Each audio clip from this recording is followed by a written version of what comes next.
Okay, hello, welcome to my channel. My name is Loanch, and in this video we're going to find the area of this blue square. Okay, so the square is the inner square of a larger square. Now the side length of the larger square is 3 units. So by formula of finding the area of a square, that means the area of the larger square will be 9 squared units. All right, good. Now you notice that inside this larger square we have 4 triangles like this. Like 4 large triangles, let me put it that way. This triangle, and then this triangle, and the dimensions of the 4 triangles are equal. Okay, so we can look at this as the height and then the base. This is 3, this is 1, this is 3, this is 1, and so on and so forth. So it would be a good strategy to just say, okay, the area of the blue square is going to be, well, the area of the larger square, which is, this is 3 right here, that will be 9. Okay, because the formula of finding the area of a square is, of course, one of the side lengths squared. Good. Okay, so we square 3, we get 9. Then we subtract the area of these 4 triangles from that. But since the 4 triangles have the same dimensions, in other words, since they are equal triangles, we just have to say 4 times the area of one of them. So the area of a triangle is half base times height. Well, in this case, the base here is 1, while the height is 3. That is half of a rectangle. Okay, so this gives us what? Well, let's see. When we compute this, we will get 6 from that. So this is 9 minus 6. This gives us 3. And we can say 3 squared units. Okay, and that right there is the area of the blue squared. Okay, isn't that very nice? Well, this right here is wrong. Okay, and you may think, why is that? Well, notice that when we subtract this triangle from the area of the larger squared, then we also subtract this other triangle, and then subtract this one, then subtract this one. We've subtracted 4 triangles, but some part of those 4 triangles overlap. Like this triangle, this part, this small triangle here overlaps with this other part. So when we subtract the area of this triangle, and then we also subtract the area of this triangle, we subtracted this small triangle twice. All right, similarly, we've subtracted this one twice, we've subtracted this one twice, we've subtracted this one twice. So the result is going to be smaller than the actual result. In other words, the area of this blue square is smaller than the actual area. So what we need to do is to balance it by adding each of these ones. When you add them back to 3 square units, you will get the actual solution. So we need to know what the dimension of these small triangles are. Now, you also notice that, of course, these 4 triangles, these 4 small triangles are equal. Okay, so this is what I'm going to do. I'm going to clean this off, and then we'll see how we can do this in a better way. Okay, let me start off by drawing out a larger triangle and then a sample of the large triangle. So we notice you have something like this. Okay, sorry about that. Let me draw it well. So a sample of the large triangle. So we notice we have something like that. And I'm also going to draw a sample of the small triangle, this part like this. So let's see, we have something like this, with that, and then something like that. Okay, good. Now notice something. Well, this inner square, of course, is called a square. Okay, and by the definition of a square, the angles at the corners of a square, the angle here will form 90 degrees. So the angle here is 90 degrees, and by vertically opposite angle, this angle is also 90 degrees, which tells us that for the smaller triangle, that angle right there is 90 degrees. In other words, this small triangle is a right angled triangle. Similarly, this larger square, of course, is called a square. By the similar reason, this right here is 90 degrees, so this is 90 degrees, this is also a right angled triangle. Now you notice that the vertical height is 3, the base is 1.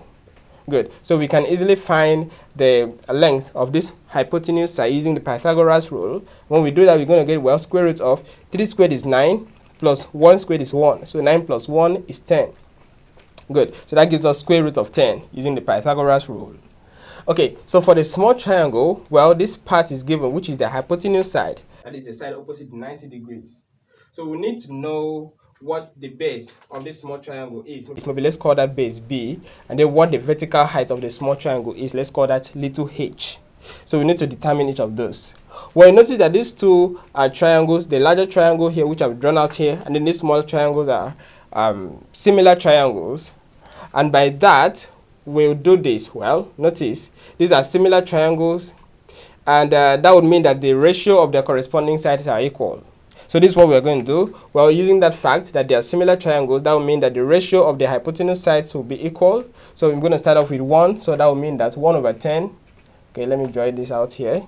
So by the correspondence, 1 over 10, sorry, 1 over square root of 10, that is the hypotenuse side in the smaller triangle divided by the hypotenuse side in the larger triangle, should be the same thing as the vertical side.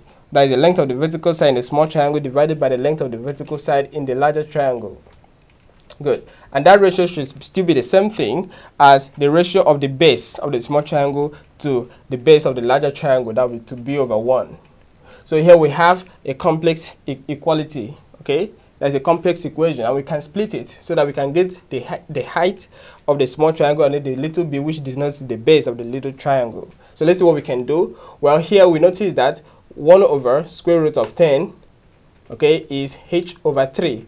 So this tells us that if you multiply both sides of this equation by 3, that gives us that h is 3 over square root of 10. Okay, and by a similar reason, we notice that b over 1, that is 1 over that. So since b over 1, that is, this is 1 over square root of 10. Okay, so 1 over square root of 10 is b over 1. Well, that just tells us that b is 1 over square root of 10. Good.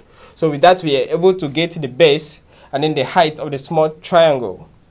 Okay, so maybe let's call this the base, which is b. We know the value actually, but let me just put b here.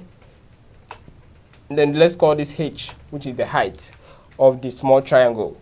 Okay, so you notice that each of these small triangles are the same. Okay, so maybe since the larger triangles are the same, by symmetry, each of these small triangles are also the same.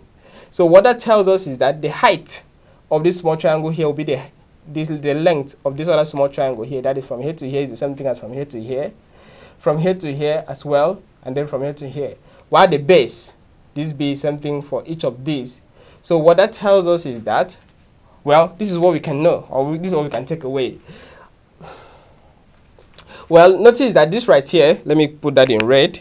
Okay, notice that this line like this. Ooh. Okay, great. That is the hypotenuse side of the larger triangle, and we know that to be square root of 10. So let me put it out that square root of 10 is, well, notice that we can break that hypotenuse side into 3 parts. I can break it like this. I can break it here, which that will be the height of the small triangle, so that will just be h, plus, well, one of the sides of the inner square, that is the blue square. So let me use ace for that. So one of the sides, okay, of the inner square, that will be plus ace, then plus this measure here, which is the same thing as the base of the smaller triangle. Good.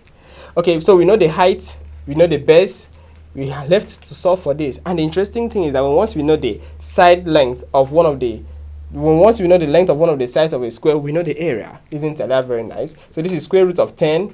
Well, h here is 3 over root 10. And then plus, maybe let me put b first. B is 1 over root 10.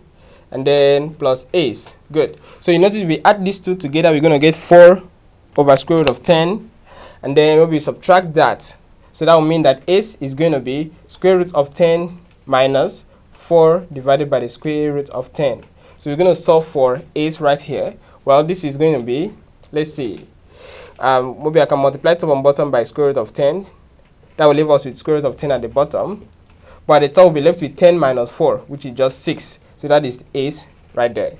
So this tells us that one of the side lengths of that blue square is 6 over 10. Of course, once you know the side length of a square, you already know the area by just taking the square of one of the side lengths, or the square of the length of one of the sides. So we just have to square this ace to get the area of this blue square. So that would mean that tells us that the area of the blue square, that will denote it as AB, is the square of one of the side lengths, which is going to be the square of, okay, this 6 over square root of 10, which we have right here, 6 over the square root of 10.